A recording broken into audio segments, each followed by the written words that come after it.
नमस्कार मु बबली रथ स्वागत करुच्ची मु आपण समस्त मो चैनल को। एबे तो शीत दिन आरंभ हो गलानी आ शीत दिने बहुत मात्रा रे अँला मिलता है।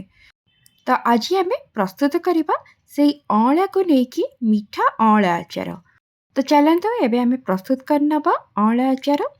तो अँला आचार प्रस्तुत करने मुझे आधा केजी अँला को भल भाव धोईकी नहीं जाइए। यही अँला को आपण छोट बड़ जो भी साइज आपण पाखे अँला अच्छी आपण ताकू नहीं पारे। तापर आम अँला को स्टीम करवा। जितेबले भी आपण अँलार आचार को प्रस्तुत करुँच भाव में स्टीम करूँ। ताकू पानी रे बिल्कुल भी सिझातुनि कहीं अँलार जी सब पोषक तत्व अच्छी से पानी रे चली से आपण जितेबले भी अँला को सिझाऊँ एमती भाव में स्टीम करूँ। तो यही भाव में अँला को आम 15 मिनिट पर्यंत स्टीम करनबा। आपण देखिपे अँला गुड़िक एमती चेक करें एमती खोला खोला हो तो आपड़ जापर जे अँला गुड़िक सीझीगला। तापर आम किसी समय ठंडा हाँपाई छाड़ी नवा। आ ठंडा होपर आम एमती भाव में गोटे गोटे करके पाखुड़ा पाखुड़ा करनबा। आ भितर जो मंजी अच्छी आम से मंजी को बाहर करनबा। तो सबू अँला गुड़िक आम एमती छड़े नवा आ तार मंजी को आम बाहर फोपाड़ दवा। तो मुझे गोटे आपण को छड़े देखई देछि। तापर आम सेमती सबू अँला गुड़िक भी छड़े नवा तार मंजी को बाहर कर नवा। आपण पाखे जदि समय अच्छी आपण एक गोटे घंटा खरारे सुखई पारे कि एमती भी चाहिए प्रस्तुत करें। टिके समय किंतु छाड़ीदेवे जमती से पवन टिके बाजिज। तापर आम आचार पाई मसला प्रस्तुत करवा। से मु 4 ରୁ 5टा सुखिला लंका नहीं जाइए। 2 टेबल स्पून नहीं जावा आम सोरिष को, 1 टेबल स्पून नहीं जावा जीरा, आधा चमच नवा मेथी, आधा चमच नहीं जावा कला जीरा आ 2 टेबल स्पून पान मधुरी। ए सब को आम सबुठ प्रथमे ड्राई रोस्ट करनबा।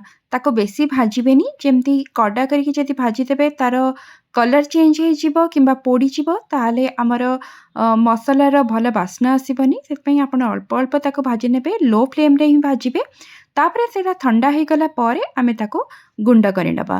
पूरा पाउडर भाव में पालिश करके गुंड करें। टिके दरदरिया करके रखिए एमती जमी हाथ में चेक कले टिके दरदरिया लगुव सेमती आम करदे। एबे हमर प्रस्तुत हो गला आचारी मसला।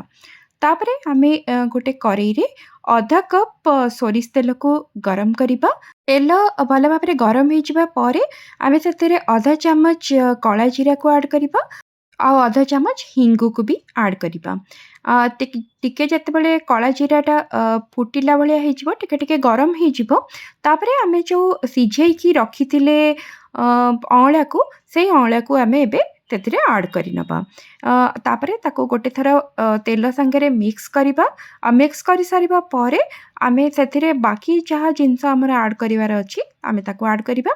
जेमती कि आमे स्वाद अनुसार से प्रथमे लुण ऐड करवा।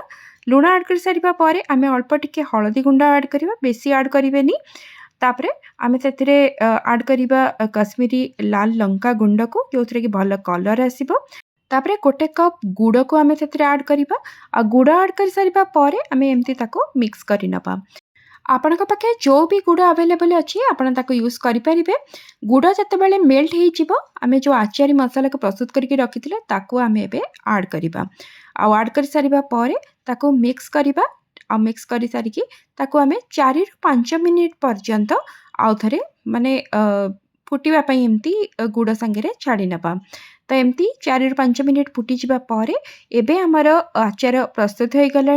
ताको बेसी समय फुटेबेनी नहीं तो से जो गुड़ अच्छी से गुड़टा बेसी हार्ड हो आचार आमर भल लगे। तो एमती आम किसी समय ताको फुटे देला परे एबे आम प्रस्तुत हो गला आचार माने आमर अँला मीठा आचार।